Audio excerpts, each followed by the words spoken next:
मैं जिस होटल में ठहरा हूं, एक नौजवान मुझसे मिला और मैंने उससे पूछा, बेटा तेरा क्या हाल है? तो बोले कि सर मेरा ऐसा हाल हो गया कि मैं एक जोक सुना।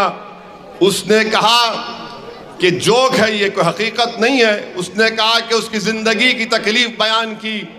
उसने कहा कि मैं जिस लड़की से शादी करना चाहता हूं, उसने मुझसे आकर कहा कि आपकी सरकारी नौकरी कब लगेगी। उसने आकर उससे कहा कि आपकी सरकारी नौकरी कब लगेगी, पप्पा लड़का ढूंढ रहे हैं, पप्पा लड़का ढूंढ रहे हैं। तो उस नौजवान बच्चे ने कहा, मोदी सरकार पर भरोसा मत करो, तुम शादी कर लो। अब मोदी जी बोल रहे हैं कि मैं 2 करोड़ नौकरियां देने का वादा किया था 2014 में। 8 साल हो गए। 8 साल के बाद मोदी जी कहते हैं कि 2024 तक 10 लाख दूंगा मैं।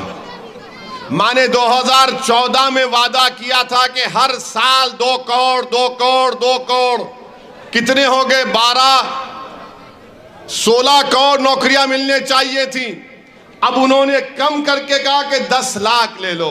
अगर किसी को फेंकना है तो आपसे सीखे।